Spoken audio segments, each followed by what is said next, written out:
ಎಲ್ಲರೂ ನಮಸ್ಕಾರ. ಎಲ್ಲರೂ ಹೇಗಿದ್ದೀರಾ? ಎಲ್ಲರೂ ಚೆನ್ನಾಗಿದೆ ಅಂತ ಭಾವಿಸ್ತೀನಿ. ಸೊ ಇವತ್ತು ನಮ್ಮಲ್ಲಿ ಹಾಲು ಒಬ್ಬಟ್ಟು ಮಾಡ್ತಾರೆ. ಸೊ ಅದಕ್ಕೆ ಏನು ಬೇಕು ಅಂತ ಹೇಳ್ಕೊಡ್ತೀನಿ ಬನ್ನಿ. ಎರಡು ಬೌಲ್ ಆಗೋಷ್ಟು ಮೈದಾ ಹಿಟ್ಟು ಮತ್ತು ಒಂದು ಬೌಲ್ ಆಗೋಷ್ಟು ಗೋಧಿ ಹಿಟ್ಟು ತೊಗೊಂಡು ಚೆನ್ನಾಗಿ ನಾದಿಟ್ಕೊಬೇಕು. ಚಪಾತಿ ಹೆಂಗೆ ನಾದ್ಕೊತೀವಿ ಅದೇ ಥರ. ಮತ್ತು ಒಂದೂವರೆ ಕಾಯಿ ಆಗೋಷ್ಟು ಕಾಯಿ ತುರಿನ ಕಟ್ ಮಾಡಿ ಇಟ್ಕೊಂಡಿದ್ದೀನಿ. ಸೊ ಇದನ್ನ ಇವಾಗ ಮಿಕ್ಸಿಗೆ ಹಾಕ್ಕೊಬೇಕು. ನೋಡಿ ಹಿಂಗೆ ಕ್ಲೀನಾಗಿ ಈ ಥರ ಒಂದು ಕಟ್ ಮಾಡಿ ಇಟ್ಕೊಬೇಕು. ಮತ್ತು 1 ಟೇಬಲ್ ಸ್ಪೂನ್ ಒಂದು ಅರ್ಧ ಬೌಲ್ ಆಗೋಷ್ಟು ಕಡಲೆಪಪ್ಪು. ನೋಡಿ ಕಡಲೆಪಪ್ಪನ್ನ ಮಿಕ್ಸಿಗೆ ಹಾಕ್ಕೊಂಡು ಒಂಚೂರು ಕೂಡ ತರಿ ಇರ್ದಿರ ಕ್ಲೀನಾಗಿ ಫುಲ್ಲು ಪುಡಿ ಆಗೋ ಥರ ರುಬ್ಬಿಟ್ಕೊಬೇಕು. ನೋಡಿ ಈ ಥರ ಇನ್ನೊಂದು ಸ್ವಲ್ಪ ಆಗಬೇಕು. ಇವಾಗ ಇದನ್ನ ಇನ್ನೊಂದು ಸ್ವಲ್ಪ ಮಿಕ್ಸಿಗೆ ಹಾಕ್ತೀನಿ. ಒಂಚೂರು ಸಿಗಬಾರ್ದು, ಫುಲ್ ಪುಡಿ ಆಗೋಗಿರಬೇಕು. ಸಾರು ಆ ಥರ ನೋಡಿ ಈ ಥರ ಇರಬೇಕು ಪೌಡ್ರು. ಒಂದು ಸ್ವಲ್ಪನೂ ಉಂಟುಂಟೆ ಆ ಥರ ಏನೂ ಇರಬಾರ್ದು, ಕ್ಲೀನಾಗಿರಬೇಕು ಪೌಡ್ರು. ಮತ್ತು ಕಾಯಿ ತುರಿ ಈಗ ಇದಕ್ಕೆ ಹಾಕ್ಕೊಂಡು ಇದನ್ನು ಕ್ಲೀನಾಗಿ, ಮತ್ತು ಇದಕ್ಕೆ ಒಂದು ಪ್ಯಾಕೆಟ್ ಆಗೋಷ್ಟು ನೋಡಿ ಒಂದು 10 ರೂಪಾಯಿ ಪ್ಯಾಕೆಟ್ಸ್ ಹಾಕಿದ್ದು. ಸೊ ಇದನ್ನು ಗಸಗಸೆ ಹಾಕ್ಕೊಂಡು ಮತ್ತು ಒಂದು ಸ್ವಲ್ಪ 4 ರಿಂದ 5 ಏಲಕ್ಕಿ ಜಜ್ಜಿ ಮತ್ತು ಇದಕ್ಕೆ ಹಾಕ್ಕೊಬೇಕು. ನಾನು ಆಲ್ರೆಡಿ ಜಜ್ಜಿ ಹಾಕ್ಕೊಂಡು ಅದನ್ನ ಸಿಪ್ಪೆ ಎಲ್ಲ ಬಿಡಿಸಿ ಅದನ್ನು ಮಾತ್ರ ಅದಕ್ಕೆ ಹಾಕ್ಕೊಂಡು ಕ್ಲೀನಾಗಿ ರುಬ್ಬಬೇಕು. 2-3 ನೋಡಿ ಈ ಥರ ರುಬ್ತಾ ಇದ್ದೀನಿ. ಸೊ ಇದಕ್ಕೆ ಸ್ವಲ್ಪ ನೀರು ಹಾಕ್ಕೊಂಡು ಕ್ಲೀನಾಗಿ ರುಬ್ಕೊತ ಬರಬೇಕು. ಇದನ್ನು ಕ್ಲೀನಾಗಿ ರುಬ್ಬಿದೆ ಇದು. ಮತ್ತು ಈ ಕಡೆ ಚಪಾತಿ ಹಿಟ್ಟನ್ನ ನಾನು ಚಿಕ್ಕ ಚಿಕ್ಕ ಉಂಡೆಗಳು ಮಾಡಿ ಇಟ್ಕೊಂಡಿದ್ದೀನಿ ನೋಡಿ ಈ ಥರ. ಮತ್ತು ಇದನ್ನು ಸೇಮ್ ಚಪಾತಿ ಹೆಂಗೆ ಲಟ್ಟಣಿಸ್ತೀವೋ ಅದೇ ಥರನೇ ಚಪಾತಿನ ಎಲ್ಲ ಮಾಡ್ಕೊಬೇಕು. ಇಷ್ಟಿದೆಯಲ್ಲ ಇಷ್ಟೂ ಚಪಾತಿ ಮಾಡ್ಕೊಬೇಕು. ನೋಡಿ ಅದು ನಾದ್ಮೇಲೆ ಇಷ್ಟು ಸಾಫ್ಟಾಗಿ ಬರುತ್ತೆ. ಅದು ನೆನಿಬೇಕು, ಒಂದು ಅರ್ಧ ಗಂಟೆ ನೆನೆಯೋಕ್ಕೆ ಇಡಬೇಕು ಹಿಟ್ಟನ್ನ. ಅದು ನೆಂದಾದ್ಮೇಲೆ ಈ ಥರ ಚಿಕ್ಕ ಚಿಕ್ಕ ಉಂಡೆಗಳು ಮಾಡಿಕೊಂಡ್ರೆ ಈ ಥರ ಬರುತ್ತೆ. ಎಷ್ಟು ಸಾಫ್ಟಾಗಿ ಬಂದಿದೆ ನೋಡಿ, ಮೈದಾ ಹಿಟ್ಟು ಹಾಕಿದ್ದೀವಲ್ಲ ಅದಕ್ಕೆ. ಮತ್ತು ಇನ್ನೊಂದು ಕಡೆ ಬೆಲ್ಲನ ಚಿಕ್ಕೊಳ್ತಾ ಇದ್ದೀನಿ, ಜಜ್ಜಿದ್ದೀನಿ ಆಲ್ರೆಡಿ, ಇನ್ನೂ ಸ್ವಲ್ಪ ಜಜ್ಜಿಸ್ತಾ ಇದ್ದೀನಿ.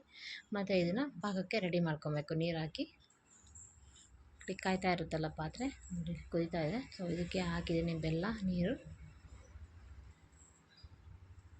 ನಮಗೆ ಪಾಕ ಎಷ್ಟು ಬೇಕೋ ಅಷ್ಟು ಮಾಡ್ಕೊಬೋದು, ಸ್ವೀಟ್ ಜಾಸ್ತಿ ಆದರೂ ಏನೂ ಆಗೋಲ್ಲ.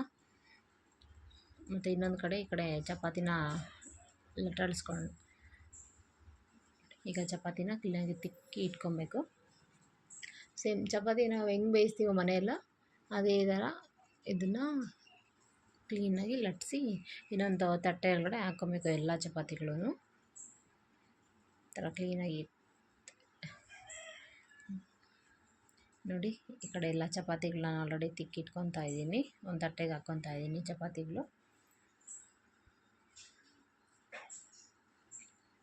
ಮತ್ತು ಈ ಕಡೆ ಪಾಕ ರೆಡಿಯಾಗಿದೆ, ಕಾದಿದೆ.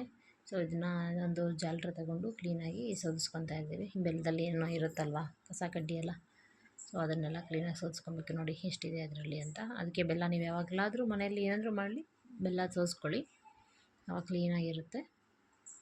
ನೋಡಿ ಈ ಥರ ಈ ಪೌಡ್ರ್ ಆವಾಗಲೇ ರುಬ್ಬಿಟ್ಕೊಂಡಿದ್ವಲ್ಲ, ತೆಂಗಿನಕಾಯಿ, ಏಲಕ್ಕಿ, ಗಸಗಸೆ, ಸೊ ಅದನ್ನು ಈ ಪಾಕಕ್ಕೆ ಹಾಕಿಕೊಬೇಕು. ನೋಡಿ ಈ ಕಡೆ ಚಪಾತೀಸ್ ಎಲ್ಲ ರೆಡಿಯಾಗಿಟ್ಟಿದೆ ನಾನು. ಇನ್ನೊಂದು ಕಡೆ ಬಾಣಲಿಯಲ್ಲಿ ಎಣ್ಣೆ ಕಾಯಕ್ಕಿಡಬೇಕು. ಮತ್ತು ಎಣ್ಣೆಯಲ್ಲಿ ಅದನ್ನು ಸ್ವಲ್ಪ ಫ್ರೈ ಆದಮೇಲೆ, 2 ಕಡೆ ಫ್ರೈ ಆದಮೇಲೆ ಆಮೇಲೆ ಹೇಳ್ತೀನಿ. ಅದನ್ನು ಪಾಕ ಇಟ್ಕೊಂಡಿರ್ತೀವಲ್ಲ ಅದಕ್ಕೆ ಹಾಕ್ಕೊಬೇಕು. ನೋಡಿ ಇದು ಪಾಕ ಸರಿಯಾಗಿ ಗಟ್ಟಿಯಾಗಿ ಬಂದಿಲ್ಲ ಅಂದರೆ, ನೀರಾಗಿದ್ರೆ ಅಂದರೆ ಒಂದು ಸ್ವಲ್ಪ ಆವಾಗಲೇ ಕಡಲೆಪಪ್ಪು ರುಬ್ಬಿಟ್ಕೊಂಡಿದ್ವಲ್ಲ ಆ ಕಡಲೆಪಪ್ಪಿಗೆ ಆ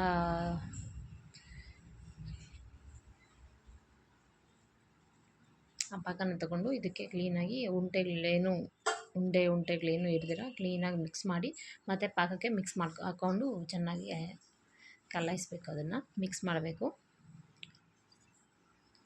ನೋಡಿ ಈ ಥರ ಉಂಡೆಗಳೇನು ಇರಬಾರ್ದು. ಇನ್ನೂ ಬೇಕು ಅಂದರೆ ಇದನ್ನೇ ಪಾಕನೇ ತೊಗೊಂಡು ಕ್ಲೀನಾಗಿ ಮಿಕ್ಸ್ ಮಾಡ್ಕೊಬೇಕು. ಮತ್ತು ಇನ್ನೊಂದು ಕಡೆ ಎಣ್ಣೆ ಕಾಯಕ್ಕಿಟ್ಟಿದ್ದೀನಿ ನಾನು ಆಲ್ರೆಡಿ, ಅದು ಕಾಯ್ತಾ ಇದೆ. ನೋಡಿ ಈ ಕಡೆ ಇದು ಕಡಲೆಪಪ್ಪು ಫಸ್ಟೇ ರುಬ್ಬಿಟ್ಕೊಂಡಿದ್ವಲ್ಲ ನಾವು, ಅದು ನೋಡಿ ಈ ಕಡೆ ಎಣ್ಣೆ ಕಾಯ್ದಿದೆ ಆಲ್ರೆಡಿ, ಇನ್ನೂ ಸ್ವಲ್ಪ ಕಾಯಬೇಕು. ಇದು ಸ್ವಲ್ಪ ಅದು ಕಾದಿದ ತಕ್ಷಣ ಈ ಕಡೆ ಚಪಾತಿ ಇಟ್ಕೊಂಡಿದ್ವಲ್ಲ, ಸೊ ಅದನ್ನು ಎಣ್ಣೆಗೆ ಹಾಕ್ಕೊಂಡು ಫ್ರೈ ಮಾಡ್ಕೊಬೇಕು. ನೋಡಿ ಇಲ್ಲಿ ಕುದೀತಾ ಇದೆ, ಇದು ಪಾಕ ಕುದೀತಾ ಇದೆ. ಪಾಕಕ್ಕೆ ಇವಾಗ ಇದನ್ನು ಹಾಕಿ ಮಿಕ್ಸ್ ಮಾಡ್ತಾಯಿದ್ದೀನಿ. ಕಡಲೆಪಪ್ಪು ಪೌಡ್ರು. ನೋಡಿ ಈ ಕಡೆ ಎಣ್ಣೆ ಕಾದಿದೆ, ಚಪಾತಿ ಹಾಕಿದ್ದೀನಿ ಎಣ್ಣೆಯಲ್ಲಿ. ನೋಡಿ 2 ಕಡೆ ಫ್ರೈ ಆಗಬೇಕು ಇದು.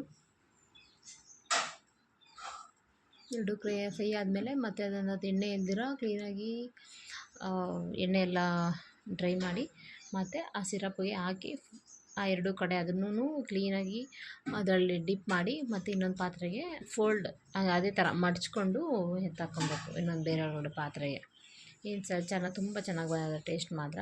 ನೋಡಿ ನೀವು ಟ್ರೈ ಮಾಡಿ ಮನೆಯಲ್ಲಿ. ನೋಡಿ ಈ ಕಡೆ ಇಲ್ಲಿ ಕಾಯ್ತಾ ಇದೆ ಅಲ್ಲ ಸಿರಪ್ಪು, ನೋಡಿ ಇದು ಪಾಕ ಕಾದಿದೆ. ಈಗ ಎರಡು ಕಡೆ ಇದನ್ನು ಫೋಲ್ಡ್ ಮಾಡಿ ಹಾಕ್ಕೋಬೇಕು. ನೋಡಿ ಬಿಸಿ ಬಿಸಿದೆ ಫುಲ್ಲು. ಈಗ ಇನ್ನೊಂದು ಪಾತ್ರೆಗೆ ಅದನ್ನು ಹಂಗೆ ಮಡಚಿ ಇನ್ನೊಂದು ಪಾತ್ರೆಗೆ ಹಾಕ್ಕೊಳ್ಳೋದು. ನೋಡಿ ಮಡಚಿ ಅದರೊಳಗಡೆಗೆ ಹಾಕಿ ಹಿಂಗೆ ಮಡಚಿಬಿಟ್ರೆ ಆಗೋಯ್ತು. ಹಾಲು ಒಬ್ಬಟ್ಟು ರೆಡಿ ಟು ಈಟ್. ನೋಡಿ ಎಲ್ಲ ಅದೇ ಥರನೇ ಎಲ್ಲ ಚಪಾತಿನೂ ಆಯಿಲಲ್ಲಿ ಫ್ರೈ ಮಾಡಿ ಮತ್ತು ಅದನ್ನು ಪಾಕದಲ್ಲಿ ಹಾಕಿ ಫೋಲ್ಡ್ ಮಾಡಿ ಇನ್ನೊಂದು ಪಾತ್ರೆಗೆ ಹಾಕಿ ಇಟ್ಕೊಳ್ಳೋದು ಅಷ್ಟೇ. ಇದು 3 to 4 days ತಿನ್ಬೋದು. ನೋಡಿ ಹೇಗಿದೆ ಅಂತ. ಇದು ಚೆನ್ನಾಗಿ ನೆಂದ್ಕೊಂಡ್ಬಿಟ್ಟಿದೆ. ನೋಡಿದ್ರಲ್ಲ ಹೇಗಿತ್ತು ಅಂತ.